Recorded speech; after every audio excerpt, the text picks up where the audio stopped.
Thank you, Rakesh. I think it's a pleasure to come to this virtual e-conclave. I think as you rightly started and set the tone, this is the 10th conclave event for us in Shared Services Forum. It's a very important year for us.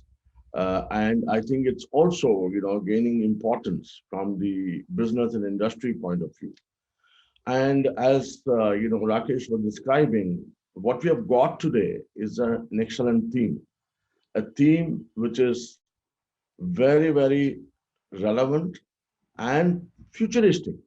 It is not something which is, something one can actually say, can I do something tomorrow? But surely our idea in this conclave is take some nuggets of wisdom from multiple leaders and move towards the what we call. I'm sharing the screen.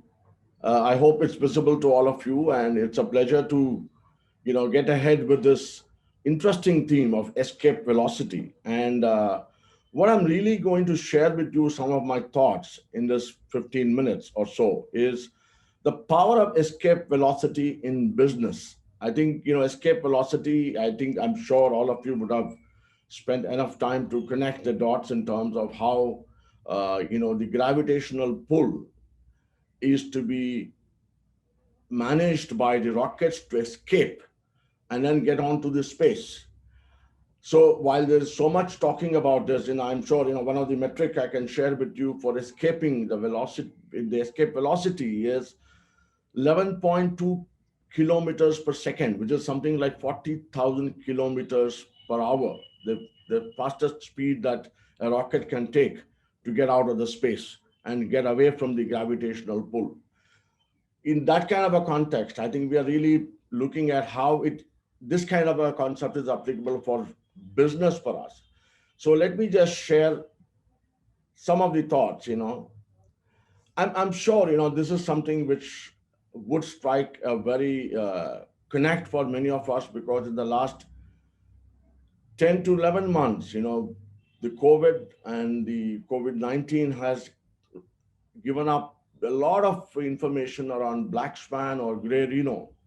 I mean, I'm not going to describe beyond the point, but I think there are views that the COVID-19 is both a black swan and a gray rhino. So just for a quick snapshot as to what that actually means, a black swan event is something which can't be predicted and has a profound effect on markets. Having said that, it has retrospective predictability. That's how the focus is. And I'm sure many of us would have received a lot of videotapes about how someone predicted it in 2015, 2018, and so on and so forth. So it's a black swan in one way. But there's another way, which is it's a gray rhino, which is it's an economic risk that people choose not to act despite the potential for harm. This is very interesting. I think I think jury is still not out in terms of whether it's a gray rhino or a black swan. But I surely would like to share with you that a philosophy which we all understand, the life can be only understood backwards, but it must be lived forwards. So we need to be conscious that how we need to balance between what we understand backwards with how do we live in the future. So in that kind of context, how does escape velocity come into the picture? Simply put, the idea of escape velocity is free the company's future from the pull of the past. The gravitational pull is really the pull of the past. I think we all, as industry leaders or industry practitioners, we tend to go by what has happened in the past. We tend to look at into the future, but not completely de novo. I think we need to kind of make sure that we are free from the company's future. And that really would mean, crossing the chasm, because that's the first level of movement when we want to move towards escape velocity. So where does it lead to? We need to apply a force that is greater than the inertial momentum of current operations, because we're all, I can see it in the last 15 years, several times over and over again. And, when people talked about Black Swan in terms of 2008-9 or Black Swan as September 11, whatever it is. But today, when we talk about COVID, which has got what we really talk about, unprecedented impact across the globe, it has affected everyone, all industries, and therefore we need to apply a force that is greater than the inertial momentum of current operations. And that brings us into a tornado, as a kind of a storm which we actually self-create to make sure it's like the rocket is ready for takeoff or the launch of the vehicle. And as we move towards it, the escape velocity actually happens when the power surplus in organizations to break free from the past legacies to capitalize on the next gen opportunities. I think that is what we are really need to be doing, as we progress into the 2021 and beyond. And that's what we will deliberate in this 2 days of interactions. How do we break free? This is an interesting term. What happens? How do we do this? I think we need to move towards anti-fragility. It's actually a term which has been used by the same professor who used the term Black Swan, Taleb. And he has actually, coined this as an opposite of fragile. Having said that, it is not rigidity. I must, surely kind of clarify because it actually comes across with that kind of a clarity. Having the anti-fragility has not been so much in use today. It has not yet been part of our accepted business terminologies. And that's why you find it is not indicating success or growth. But we are very sure, as Rakesh was sharing about, we really want to look at what kind of practices one has to look at for the future. Anti-fragility is one of the important practice we need to understand and absorb and apply in our organizations, whether it is business or business services. What does it mean actually? Fragile is damaged by disorder. It's anything which is touched, fell, a glass breaks or anything, even a can kind of get pressed and so on. Resilient has been very often used. Even today, it's the best term which has been used by organizations is resilience. Having said that, escape velocity can happen when you actually become anti-fragile, which is you are not just not affected, but you actually benefit from the disorder. How do you leverage the turbulence? Like someone said, how will you make the best use of the crisis? That's the way it is. You have to really profit from the situation rather than, so that's what anti-fragility is all about. And you do it in two ways. You exploit and explore turbulence. That's what the focus is in terms of escape velocity. Now, to give a broad context, as McKinsey had done a study very recently, actually it is as recent as January 2021, where they have said 95% of the economic profit is earned by top 20 companies. How do they do it? They activate the power of imagination to visualize future risks and disruptions. I think it's very important for us to talk about imagination. I think one of the biggest challenges we find is we tend to innovate, which is very important. We don't want to take away the power of innovation. Having said that, there's a need to imagine, look at the future very differently, and that will make sure, and we even talked in last year conclave, we talked about how do we look at disruptional engineering, how do we engineer disruptions on our own and make a difference. So what does it mean? You look beyond existing paradigms, beyond current customers, partners, and competitors, and look at the broader powers of the market and the ecosystem. So you visualize, you strategize. That's how you really come to that. Without visualization, strategies of no meaning in today's conversation. Finally, and I would like to make sure to re-emphasize, I'm using the word re-emphasize, don't reimagine. One of the things I know in the last 10 years, having been in the industry, a lot of people talk about, I want to do reimagining this strategy, reimagining that strategy. But I think sometimes there's still a hangover of what we have done in the past. The escape velocity can be achieved only when we are free from the past legacies. And therefore, I'm actually making a bold statement to say, don't reimagine. Wag your imagination. What is wag? Work against gravity for your imagination. That's what it means. It's actually wagging your imagination. I'm using it as a verb for the future.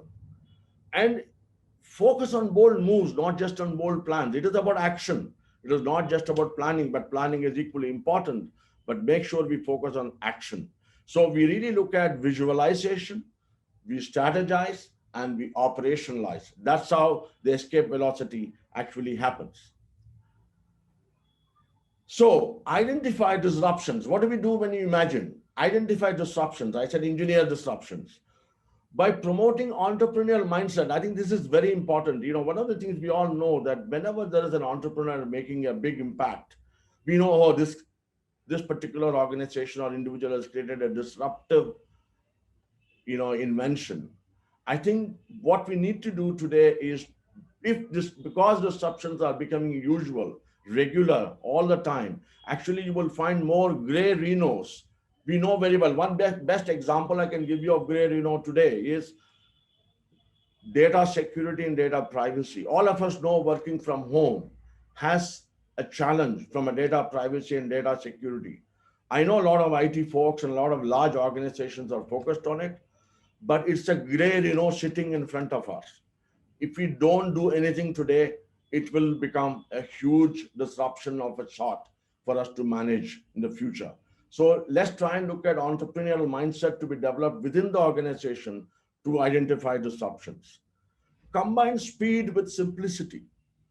I think the environment is very complex. The requirement is, while you have to move at a great speed, the second dimension for us is simplicity. It's very important. Like escape velocity has got momentum, thrust, and everything put together. I think we need to make sure that the speed combines with simplicity. Scale up the ability to learn and innovate. Innovation will still be there, but you imagine to innovate, not innovate per se. And to give you a simple example, people talk about digital disruption. It's not about creating a list of digitalization of priorities. It's not about that. It's actually about identifying where you are vulnerable and where you can create value.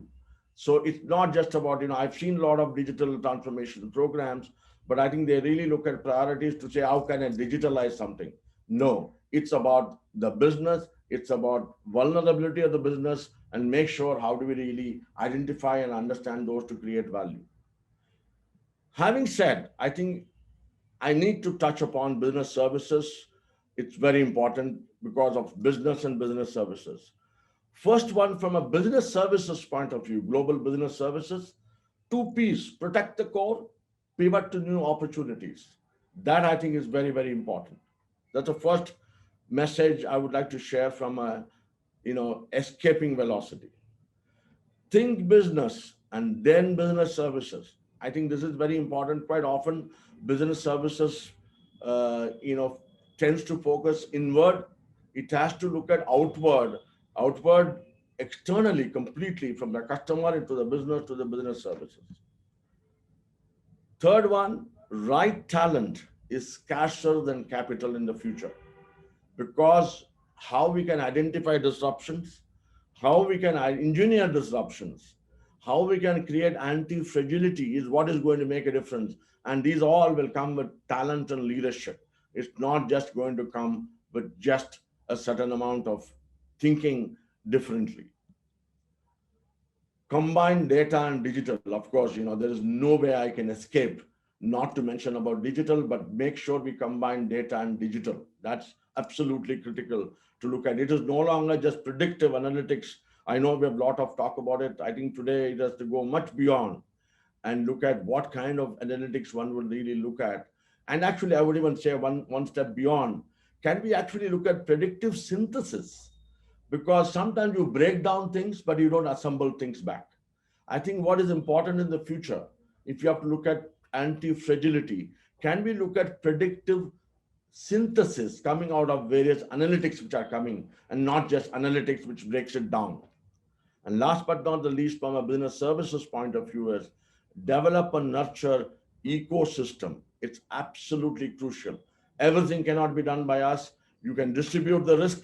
You can avail the disruptions happening in the marketplace very quickly. And that's the way the escape velocity can actually happen. The power of velocity is really huge. Achieving escape velocity is, is really a options choice today. We have to. Actually, as someone said, if you don't do that, you are living on borrowed time. There is no time left if you don't have the focus on escaping velocity. Given this, I just want to kind of finally share that let's not change gears, let's change vehicles. And that too, given the kind of escaping velocity, not just aircrafts, but to rocket, beyond aircraft to rocket. So we are all set to launch, and let's focus on how we can future proof or engineer disruptions. That's the way I see it. I think it's a great way to see this 2 days. I'm really looking forward to listening to all the panelists, all the experts, all the practitioners who are coming in. And I think it's going to be a very, very useful, productive days. And I want to share that please be clued on to the entire 2 days and listen to all the panel discussions. Over to you, Rakesh, all yours.